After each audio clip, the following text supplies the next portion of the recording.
راضی ہے۔ حکایت میں آتا ہے کہ حضرت بایزید بستامی رحمۃ اللہ علیہ ذکر الہی میں مصروف تھے۔ اچانک غیب سے آواز آئی کہ اے بایزید، سامان کے بت خانے میں چلے جاؤ اور ان کی عید میں لباس سے رہبان پہن کر شامل ہو جاؤ۔ حضرت بایزید کہتے ہیں کہ اسے میں نے شیطان کی شرارت اور وسوسہ سمجھ کر جھٹلا دیا، لیکن بار بار یہی اشارہ کیا گیا تو میں سامان کے بت خانے میں جا کر ان میں انہی کا لباس پہن کر بیٹھ گیا۔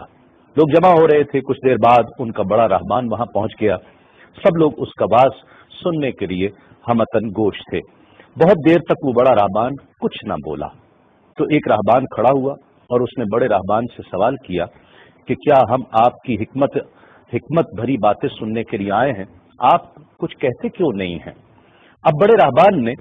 کہا کہ مجھے اس بات کا یقین ہے کہ تم میں لباس سے رہبان میں ہی ایک مسلمان موجود ہے اور وہ تمہارے مذہب کا امتحان لینے یہاں آیا ہے۔ لوگوں نے کہا کہ علی جا آپ اشارہ فرمائیں، وہ کون ہے تو ہم اسے قتل کر دیں۔ بڑے رہبان نے کہا کہ نہیں، اسے قتل نہ کرو، بلکہ ہم علم و حکمت اور دلیل و حجت سے اسے شکست دیں گے۔ پھر رہبان نے اونچی آواز میں کہا، اے محمدی، یعنی اے مسلمان، تجھے حضرت محمد صلی اللہ علیہ وآلہ وسلم کی قسم ہے،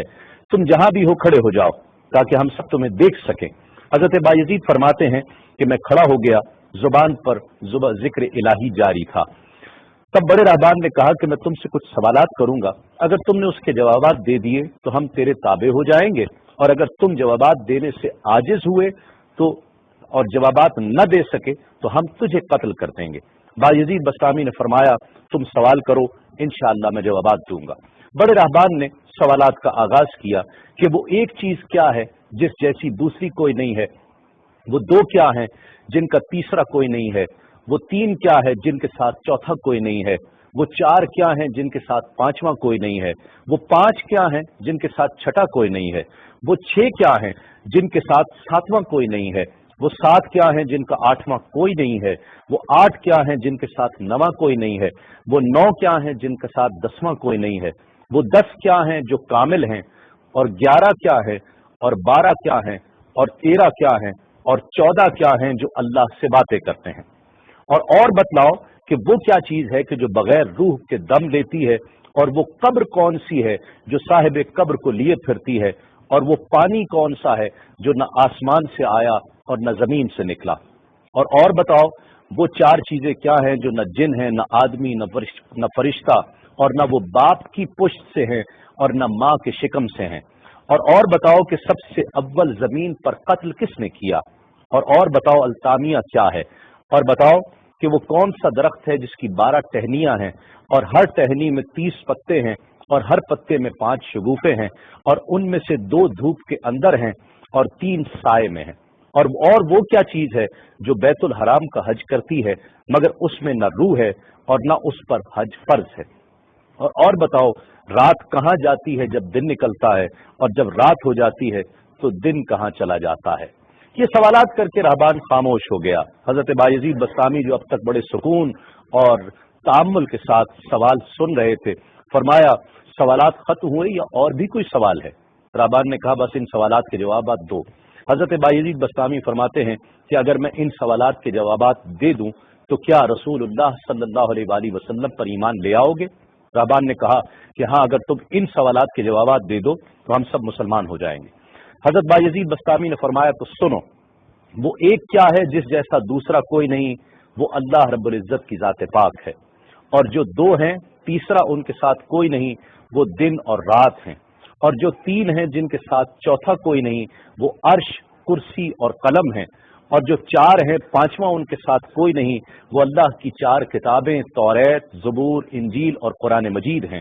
اور جو 5 ہیں چھٹا ان جیسا کوئی نہیں، وہ مسلمان پر فرض 5 فرض نمازیں ہیں، اور جو 6 ہیں وہ 6 دن ہیں جن کے لیے ارشاد ہوا وَلَقَدْ خَلَقْنَا السَّمَاوَاتِ وَالْأَرْضَ وَمَا بَيْنَهُمَا فِي 6 أَيَّامٍ، اور 7 جن کے ساتھ 8واں کوئی نہیں، وہ 7 آسمان ہیں، اور جو 8 ہیں جن کے ساتھ 9واں کوئی نہیں، وہ عرش عظیم اٹھانے والے 8 فرشتے ہیں، اور جو 9 ہیں 10واں ان کے ساتھ کوئی نہیں، وہ 9 افراد کا گروہ ہے جنہوں نے زمین پر فساد کیا، جن کی اللہ نے قرآن مجید میں خبر دی ہے، اور جو 10 کاملہ ہیں وہ 10 فرائض ہیں جو مکہ معظمہ میں حاجیوں پر واجب ہیں جبکہ وہ حرم میں موجود ہوتے ہیں، اور 11 وہ حضرت یوسف علیہ السلام کے 11 بھائی ہیں جن کا تذکرہ قرآن مجید میں کیا ہے، اور 12 مہینے ہیں ایک سال کے، اور جو 13 ہیں وہ 13 حضرت یوسف علیہ السلام کے خواب ہیں، اور جو 14 ہیں وہ 14 جو رب سے کلام کرتے ہیں، وہ 7 آسمان اور 7 زمینیں 14 ہیں جو رب سے کلام کرتے ہیں، اور وہ چیز جس کے لیے تم نے پوچھا کہ جو بغیر روح کے سانس لیتی ہے وہ صبح ہے، اور وہ قبر جس کے لیے تم نے پوچھا کہ جو صاحب قبر کو لیے پھرتی ہے وہ یونس علیہ السلام کی مچھلی ہے، اور وہ پانی جو آسمان سے آیا نہ زمین سے آیا وہ شیشہ ہے جس میں بلقیس نے حضرت سلیمان علیہ السلام کے پاس گھوڑے کا پسینہ بھیجا تھا، اور وہ 4 جو نہ باپ کی پشت سے ہیں نہ ماں کے شکم سے ہیں، ان میں سے ایک حضرت اسماعیل علیہ السلام کی جگہ قربان ہونے والا دمبا ہے، دوسری حضرت صالح علیہ السلام کی اونٹنی ہے، تیسرے آدم علیہ السلام، اور چوتھی بیوی بی بی حوا علیہ السلام ہے۔ زمین پر پہلا قتل قابیل نے کیا، التامیہ قیامت کا دن ہے جس دن حساب و کتاب ہوگا، اور وہ درخت جس کے لیے تم نے پوچھا کہ جس کی 12 ٹہنیاں، ہر ٹہنی پہ 30 پتے، ہر پتے میں 5 شگوفے ہیں جن میں سے 2 دھوپ میں اور 3 سائے میں ہیں، وہ 1 سال ہے جس کے 12 مہینے ہیں، ہر مہینے میں 30 دن ہیں، 5 شگوفے 5 نمازیں ہیں، اور وہ 2 دھوپ میں ہیں 3 سائے میں ہیں، اور وہ جو چیز جس کے لیے تم نے کہا کہ طواف کرتی ہے کعبے کا، نہ اس میں روح ہے نہ اس پر حج فرض ہے، وہ نوح علیہ السلام کی کشتی ہے، وہ دن اور رات اللہ رب العزت کے علم میں پوشیدہ ہو جاتے ہیں۔ جب حضرت بایزید بسطامی علیہ الرحمہ نے سب سوالات کے جوابات دے دیے تو سب حیران اور ششدر کھڑے تھے۔ بایزید نے فرمایا تم نے مجھ سے اتنے سوالات کیے، میں تم سے ایک سوال کرتا ہوں، بتلاؤ جنت اور آسمان کی کنجی کیا ہے؟ سب کو جیسے سانپ سونگھ گیا، کوئی جواب نہیں ہے۔ کہا کہ ہم جواب دینے سے عاجز ہیں۔ حضرت بایزید رحمت اللہ علیہ فرماتے ہیں کہ میں بتاتا ہوں آسمان اور جنت کی کنجی کیا ہے، خدا کی عزت کی قسم وہ لا الہ الا اللہ محمد الرسول اللہ صلی اللہ علیہ وآلہ وسلم ہے کہ یہ کلمہ پاک آسمانوں کی اور جنت کی کنجی ہے۔ بس آپ کا اتنا بیان کرنا تھا۔ حکایت میں آتا ہے کہ سب کی زبانوں پر کلمہ جاری ہو جاتا ہے، بت توڑ دیے گئے، اور جتنے وہاں پر موجود تھے سب ایمان لے آئے اور دائرہ اسلام میں داخل ہو گئے۔